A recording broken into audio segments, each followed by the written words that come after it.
안녕하세요. 뉴스반장입니다.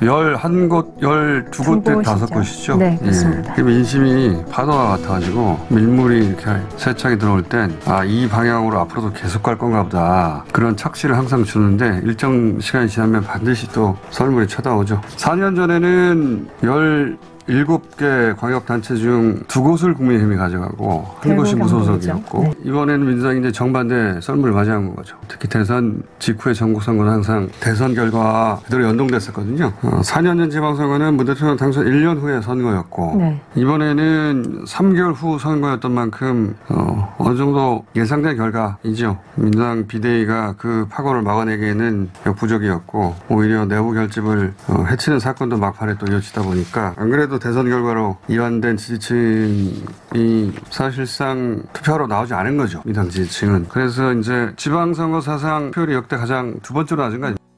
선전했습니다. 그리고 고생하셨습니다. 패배했지만 우리 모두에게 위로와 격려의 박수를 보냅니다. 새 정부가 출범한 지 20일 만에 실시된 동시 지방선거. 어느 정도 열세일 것이라고 예측은 했지만 받아든 결과가 초라합니다. 대선 이후 한 달 만에 실시된 지방선거면 100% 집권 여당이 승리하는데요. 윤석열 대통령의 뻘짓으로 살짝 틈이 벌어졌던 것일 뿐 예상된 결과입니다. 어차피 질 수밖에 없었던 지방선거. 너무 답답해하거나 분해하지는 말아주시기 바랍니다. 진짜 중요한 싸움은 이제부터인데요. 민주당 개혁 세력이 당권을 잡지 못하면 앞으로 국힘당 정권은 윤석열 정권 5년을 더해 10년은 더 가져갈 겁니다. 정신 바짝 차려야 한다는 뜻인데요. 비대위는 해체하고 수박들도 다 속간해서 이재명 의원을 중심으로 진짜 개혁정당, 진짜 국민을 위한 정당으로 만들어 가야 합니다. 먼저 우리 개항을 지역 구민 여러분 감사드립니다.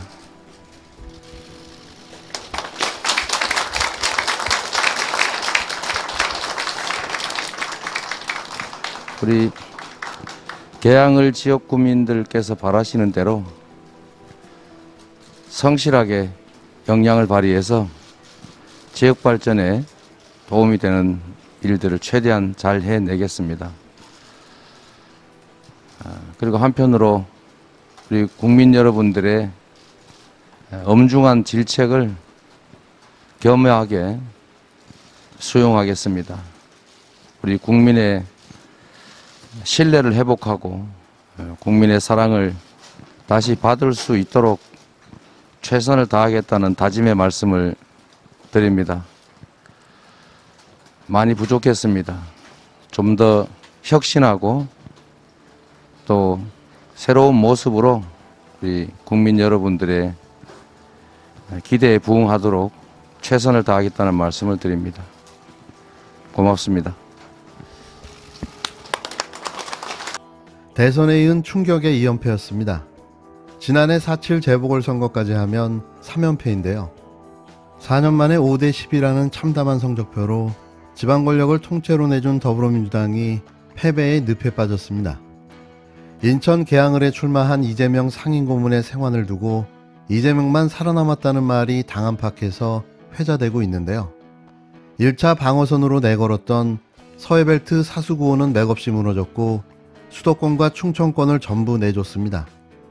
당 안팎에서는 예고된 참사였다는 평가가 나오는데요. 무엇보다도 리더십 부재가 패인의 하나로 꼽힙니다. 3구 대선 패배 후 지도부 총사퇴로 윤호중 박지원을 투톱으로 한 비상대책위원회가 가동됐지만 돌출 리스크에 효과적으로 대응하지 못했다는 지적인데요. 특히 서울시장 후보 공천 과정에서 빚어진 송영길 컷오프 번복 논란을 비롯해 송영길 후보와 이재명 총괄 선대위원장의 공천 과정에서 당이 보여준 난맥상 역시 비대위 리더십의 한계를 고스란히 드러낸 것으로 보였습니다. 결정적인 건 박지원 공동 비대위원장의 계속되는 헛발질 사과 행보였는데요. 반성과 성찰이라는 미명 아래 끝없는 내부 총질과 스스로 정의롭지 못한 부정한 정당으로 민주당 이미지를 만들어 왔습니다. 선거를 일주일 앞두고 홀로 대국민 사과 기자회견을 또 강행한 박 위원장은 86그룹 용태와 성비위 인사에 대한 지체 없는 징계 요구를 또 반복했습니다. 그러나 권리당원과 초선 의원들이 반발했고 비대위 내부에서조차 불협 파음이 일었는데요. 선거 막판 터져나온 삼선 박안주 의원의 성비위 의혹도 가뜩이나 열세인 선거 지형에 대형 악재로 작용했다는 평가가 나옵니다. 특히 선거 내내 경합 양상을 보이던 대전과 세종 충남 등 중원 민심이 막판 대거 돌아서는데 방아쇠가 된 것이 아니냐는 분석인데요. 그래도 가장 큰 패배의 원인은 박 위원장의 미숙한 언행 탓이 가장 큽니다.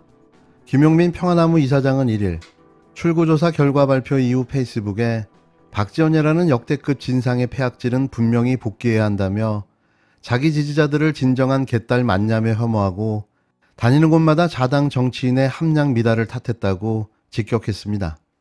김 이사장은 민주당 망하도록 굿버리는 레거시 미디어들은 하고 싶은 말을 대신해주니 좋았을 것이라며 민주당은 그 장단에 춤춘 저 철부지에게 경고라도 제대로 했냐.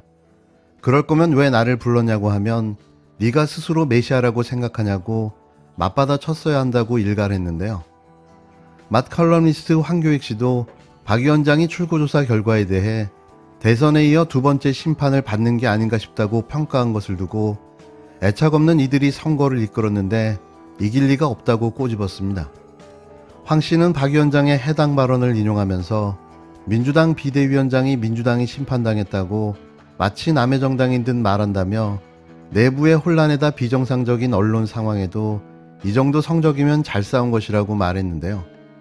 박 위원장은 이날 17개 광역단체 선거에서 국힘당이 10곳, 더불어민주당이 4곳이 우세할 것이라는 방송 3사 출구조사 결과가 나오자 KBS와 인터뷰에서 대선에 이어 두 번째 심판을 받은 것이 아닌가 싶다고 말했는데요.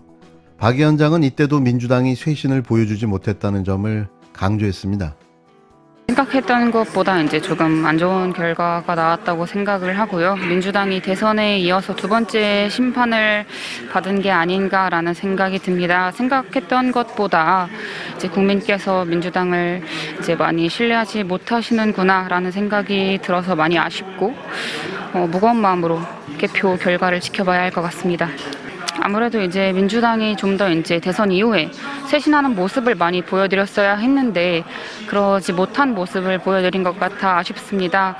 이제 출범한 지 한 달도 안 된 그런 정부, 윤 정부를 이제 견제하는 이런 견제론보다는 정말 쇄신하겠다 하는 그런 새로운 모습을 더 많이 보여드렸어야 하지 않나 하는 마음이 큽니다.